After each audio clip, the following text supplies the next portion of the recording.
All right, well, temperatures are warming up outside, and as we start inching towards summer, snakes making themselves known. They're starting to come out this time of year, and that's certainly something that we're going to be dealing with here over the next several months. Yeah, two kinds of snakes, obviously, venomous and non-venomous, and I know, we have some friends here. I know, it's already distracting to me. Christy Morcom is here from the Wildlife World Zoo.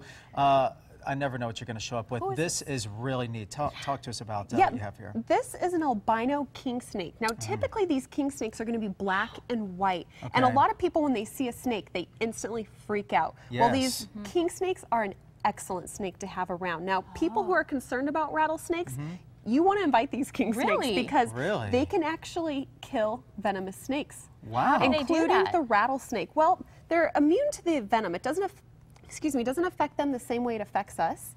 And they're quick, and yeah, they help control that rattlesnake population. So if you see a black and a white snake, you want to just leave it alone. And really, any snake, if you come across it and you don't know what it is, it's best to just leave it alone, let it do its thing. Christy, are these found here locally? They are. And like I said, you want to look for the black and white colorations. Now, they come in a variety. Now, if you look at Mr. Wiggles here, you can see his name. Yeah. Oh my gosh, Mr. Wiggles. You can see his coloration, even though he's albino.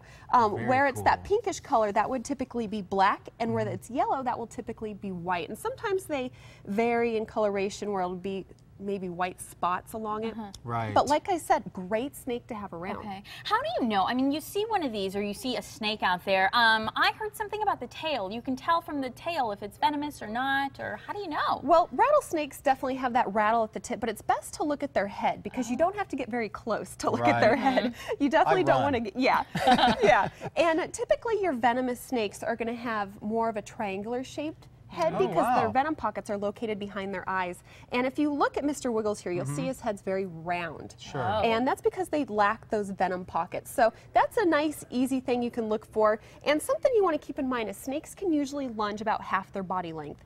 So you don't want to be too close. Okay, so if you're on the trails, you're out hiking, I mean, these guys could be really anywhere, right? That's right. And you really need to be thinking about that this time of year because they're coming out. A lot of people, when they have dogs, they'll let their dogs just kind of sniff through the bushes. And sometimes during the year when it's cool, that's okay. However, right now, a lot of rattlesnakes are taking shelter in the bushes, and if a dog comes up and startles them, they're going to strike. And something else you want to keep in mind, wear pants. I know it's warm, but that's going to protect your ankles. You want to stay on the trail. If you come encounter with a rattlesnake or any snake, you really just want to turn around the way you came. You don't want to try and walk into the bushes because there might be another snake over there. Great advice.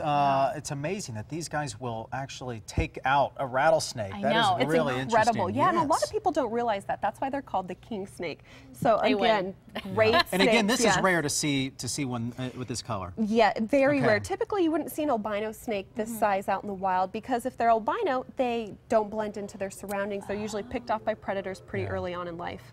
Well, you are just filled with so many fun facts. I could talk to you all day about this. So much.